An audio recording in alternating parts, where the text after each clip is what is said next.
In 2000, Toys R Us made a decision that seemed like genius. They were struggling. The internet was exploding. Amazon was growing. And Toys R Us, the company that had dominated the toy industry for 40 years, the company whose name was so powerful that children dragged their parents through its doors every single weekend, was watching its business erode in real time as online shopping took hold. So they did what any smart company would do when facing a threat they didn't fully understand. They hired the threat to solve the problem for them. Toys R Us signed an exclusive deal with Amazon in 2000. Amazon would host Toys R Us products on its platform. Toys R Us would handle the inventory and fulfillment. Together, they would dominate online toy retail. The deal was announced with the kind of corporate confidence that only exists in the moments before everything goes catastrophically wrong. Amazon had exclusive rights to sell Toys R Us products online. Toys R Us had exclusive rights as the toy retailer on Amazon's platform. It seemed airtight. It wasn't. Within 2 years, Amazon had quietly begun allowing other toy sellers onto its platform, directly competing with Toys R Us, while Toys R Us paid Amazon for the privilege of being there. Toys R Us sued. Amazon countersued. The legal battle dragged on for years. By the time the courts finally dissolved the partnership in 2006 and declared Toys R Us free to build its own e-commerce platform, 6 years had passed. 6 years during which Toys R Us had no independent online presence. 6 years during which Amazon had learned everything it needed to know about online toy retail. 6 years during which the company that should have owned the future of toy shopping had instead funded the education of the company that would eventually take that future from them.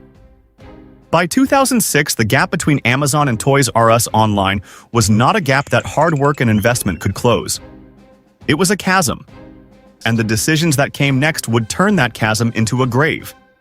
Here is the number that explains everything that happened to Toys R Us after 2006.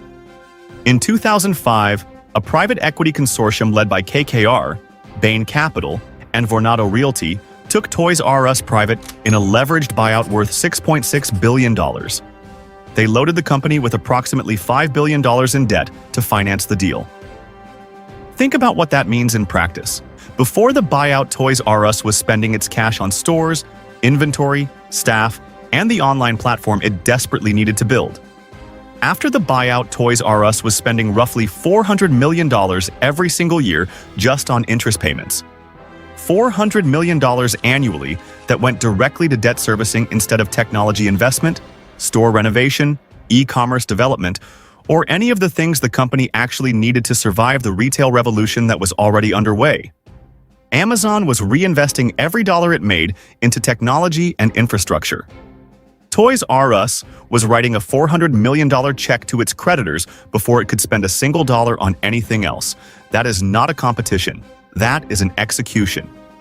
To understand what Toys R Us actually was before all of this happened, before the Amazon deal, before the leveraged buyout, before the debt, you need to go back to 1948 when a man named Charles Lazarus opened a baby furniture store in Washington, D.C.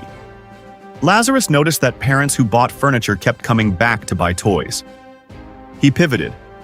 He opened a standalone toy store, and then another, and another. What Lazarus built was not just a toy store. It was a category killer, a retail format so large and so comprehensively stocked that no smaller competitor could survive beside it.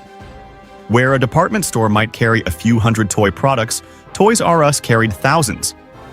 Where a local toy shop had 1 or 2 options for any given category, Toys R Us had 20. The sheer scale of selection was the product. Parents drove past smaller toy stores to reach Toys R Us because they knew that whatever their child wanted, Toys R Us would have it. By the 1990s, Toys R Us had over 1,500 stores globally. It was the dominant toy retailer on Earth. Its brand was so embedded in childhood that Geoffrey the Giraffe, the company's cartoon mascot, was one of the most recognized brand characters in the world. The jingle, "I don't want to grow up, I'm a Toys R Us kid," was lodged in the memory of an entire generation. And then Walmart happened. In the late 1990s, Walmart began using toys as a loss leader, selling popular toys at or below cost to drive foot traffic into its stores, where customers would buy profitable items like groceries and clothing. Toys R Us could not compete with a company willing to lose money on toys to win it elsewhere. Its market share began to erode, its margins began to compress, and its leadership began to panic, which is exactly when Amazon appeared on the horizon. Before I continue, if you are new to Behind the Tech, please like this video, subscribe, and tell us in the comments, which company do you think is making the same mistakes as Toys R Us right now? We cover the real stories behind the world's biggest corporate collapses every single week. Now back to the story. The Amazon partnership failed. The leveraged buyout buried the company in debt. And what happened next reveals something deeply uncomfortable about the private equity model that took over Toys R Us in 2005. KKR, Bain Capital, and Vornado did not buy Toys R Us because they believed in the toy business. They bought it because they believed in the real estate. Toys R Us owned or leased some of the most valuable retail locations in America. Corner spots in major shopping malls, standalone superstores on prime commercial land. The private equity thesis was simple. Buy the company, extract value from the real estate, cut costs, and either sell the business at a profit or take it public before the underlying retail decline became impossible to ignore. What this meant in practice was that instead of investing in the transformation Toys R Us desperately needed, a genuine e-commerce platform, smaller format stores, experiential retail, anything that might compete with Amazon and Walmart, the new owners focused on financial engineering. Store renovation budgets were cut. Technology investment was minimal. The company that needed to spend aggressively to survive was instead being managed for short-term financial returns. Meanwhile, Amazon was spending billions on fulfillment centers, same-day delivery, and customer experience. Walmart was investing in its own e-commerce operation. And Toys R Us was paying $400 million a year in interest on debt that should never have existed. By 2017, the end was visible to anyone paying attention.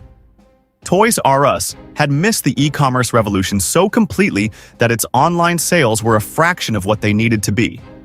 Its stores felt dated compared to the experiential retail that was keeping physical shops alive. Its debt load made meaningful investment impossible. And its private equity owners had extracted what value they could and had no path to the exit they needed. In September 2017, Toys R Us filed for Chapter 11 bankruptcy. The filing listed $5 billion in debt and $7.9 billion in assets. The plan was to restructure, to use the bankruptcy process to shed the debt, close underperforming stores, and emerge as a leaner, more viable business. It did not work. In March 2018, Toys R Us announced it would close all of its remaining U.S. stores, approximately 735 locations, and liquidate its American operations entirely. 30,000 employees lost their jobs. The shelves were cleared. The lights went out. Geoffrey the Giraffe posted a farewell message on social media that broke the hearts of an entire generation of adults who remembered dragging their parents through those doors as children. The reaction was not just sadness. It was genuine grief. Because Toys R Us was not just a store. It was a physical place where childhood happened, where children pointed at things they wanted for Christmas, where the Hot Wheels aisle felt like a cathedral, where the bicycle section in the back was the most exciting destination a 6-year-old could imagine. When Toys R Us died, a piece of physical childhood died with it. And here is the cruelest part of the story. When the liquidation happened, the private equity firms that had loaded Toys R Us with debt and extracted fees from the business throughout its decline walked away largely intact. The 30,000 employees who lost their jobs received no severance. After public outrage and a campaign by former workers, KKR and other investors eventually contributed to a hardship fund. But the people who built and maintained those stores for decades were left with almost nothing, while the financiers who had mined the company for returns faced few consequences. So here is the lesson that Toys R Us actually teaches you.